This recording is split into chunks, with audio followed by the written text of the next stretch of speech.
Aside from his interesting views on Muslim candidates running for the presidency, Ben Carson has largely been successful over the past, especially the past few months, but even the past few years, in gathering together and putting together this image of him being a very likable, very reasonable person, not necessarily driven by any sort of extreme philosophy.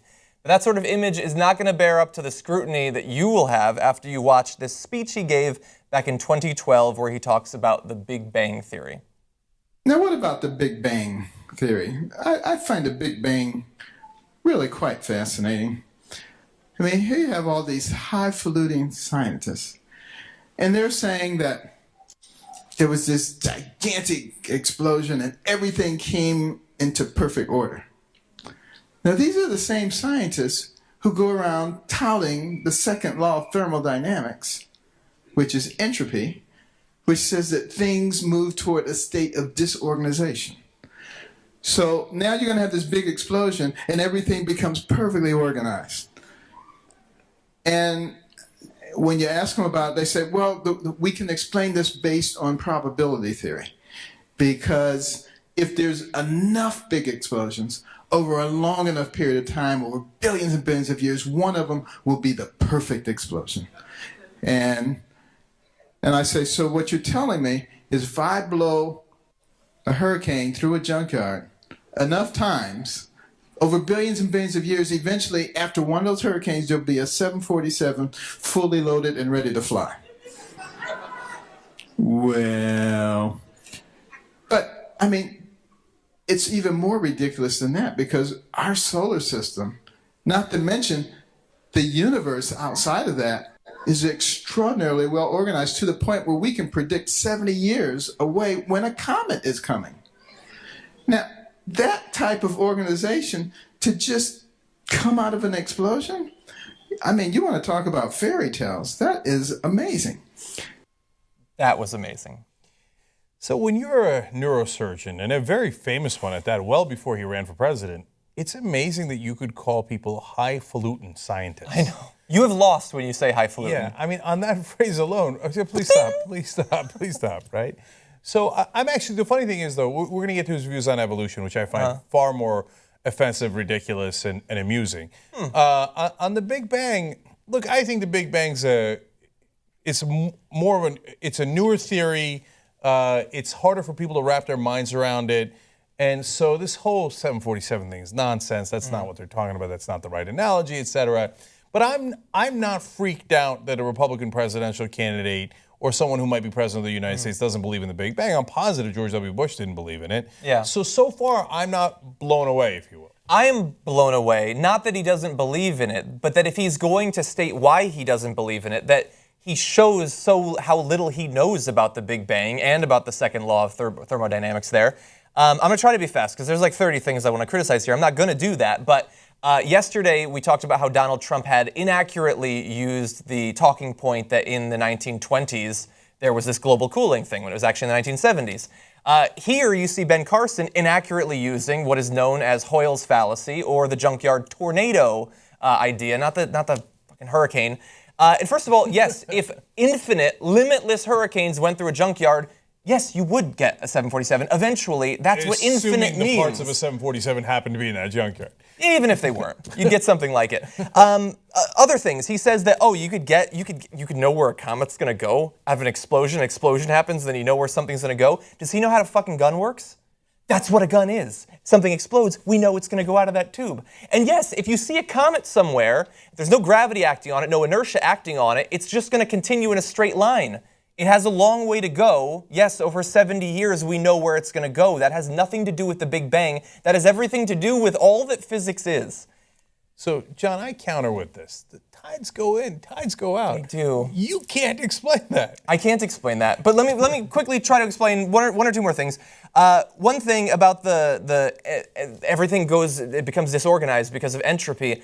Generally, in terms of energy, yes, it does lead to a disorganization or entropy. It doesn't mean that if intelligent beings act on matter, they can't make it look more organized. They're not talking about all of like the spines of your books all facing in one direction when they talk about organization. It has nothing to do with that. He has no idea what the second law of thermodynamics actually means or about how the Big Bang Theory actually happened. It has nothing to do with immediately everything was organized. No scientist has ever said that about the Big Bang Theory.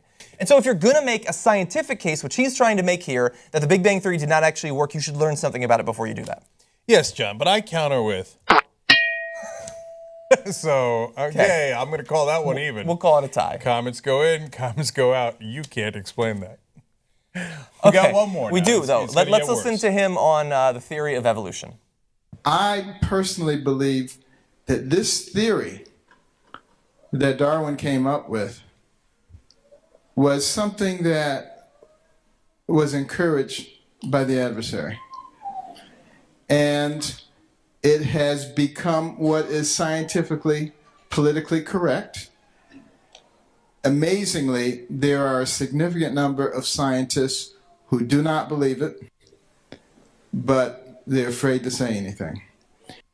Okay, well, now we've fully entered cuckoo land. Okay. So it's amazing to me that, let alone a Republican candidate for president, I guess we're kind of used to them being crazy, but a really successful neurosurgeon could believe those things and never pick a suit that fits.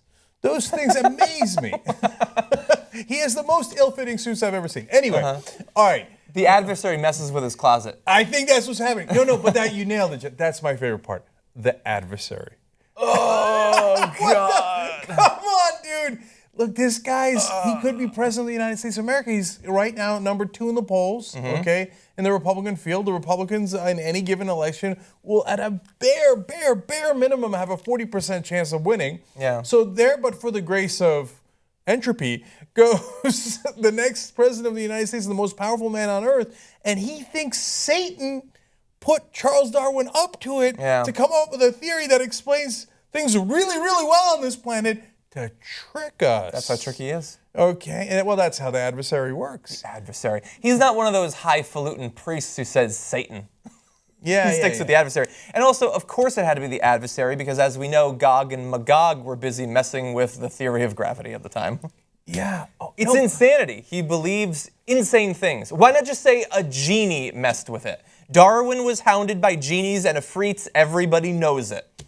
Yeah, no, you can't put a guy, you can't make the most powerful man on earth, the guy with the ability to press the button and nuke people, hundreds of thousands of people, millions of people, who thinks that the devil exists it literally in the world and goes and messes with people. What if he starts to think that the devil is messing with his vice president or with one of his adversaries, you know, whether it's Putin or the Grand Ayatollah or whoever, and he's, this is my chance to get the devil, right? What if he thinks the adversary starts messing with him? Like, once you start talking about that you're having conversations with God or the devil or whatever it is, once Beelzebub has entered the room, logic has left the room. Yeah. And so we can't have a president that's not attached to logic. I know, look, a lot of them would not have won logic contest. No. Okay, a lot of them would not have done well. We in the award them 0 LSAT's points. logical reasoning part, but Those this puzzles is are hard. But this is beyond the pale. This is too much. It's insanity. And look, if you want to get into the idea that, as you said, that Satan is giving us scientific knowledge, which has stood the test of time for hundreds of years and has provided a great deal of information for us that has helped us learn how to treat disease, understand the spread of species and all this. And then, like, it reveals the weakness of your God figure, because Satan never actually wrote a book. The only book that was ever literally written by God, well, the Ten Commandments literally written, the others were dictated, was the Bible. The Bible has nothing about germs, provides no knowledge about that, which is why we had to go another 1,500 years to understand that. It has a terrible approximation for pi, which was worse than the Muslim world was coming up with at the same time. The scientific knowledge is so obviously flawed, even by the standards of a goat herd in the Middle East 2,000 plus years ago. But Satan is the distributor of accurate scientific knowledge. If that's the case, I'm with the Satanists. Well, that's how Satan tricks you, John, by giving you accurate information, whereas God is far more clever than that. He will give you inaccurate information. Satan gives you the ability to make a vaccine for HPV that stops some women from dying from cervical cancer. God is the one who tells you not to take it because it might turn you into a slut. But by the way, that does go to some of their worldview. They are against literally humanists, right? And so Bill O'Reilly talks about this all the time, the secular humanist he makes fun of, he degrades. I've always been on the side of humans. Call me crazy. But they're not. They're in the side of fairy tales, ironically, because he mentioned evolution being a fairy tale here, and jinns and ghosts and ghouls and goblins and Beelzebubs. And, you know, they live in this complete fantasy world. You know why? They're children. Yeah. They never grew up, right? I like novels with that stuff. I don't like White Houses with that stuff. Yeah, and so you've got these people who were told, and it's, to be fair to them, they were brainwashed when they were kids, literally, like, you know, eat with a fork and spoon, and but Jesus, science sucks, don't ever listen to science, the only thing that's true is this thing that makes no fucking sense, this book, whichever book you're reading, right? Yeah. But when you grow up, it's time to put childish things aside. Yes. Okay, there are no ghouls and goblins, there's nobody whispering in Charles Darwin's ear, and as a neurosurgeon, you can't figure that out. Wow, that scares me. So I don't know what I'm more scared about. In fact, I want to ask you guys, I want to do a poll on the TYT app. Are you more surprised that he has these beliefs because of how successful he was as a neurosurgeon, or more surprised, shocked and chagrined, that we have a presidential candidate with these beliefs? Yeah, I'm more surprised that we have a successful neurosurgeon with these beliefs. I think I'd lean that way too. Yeah. I have higher standards for doctors than presidents.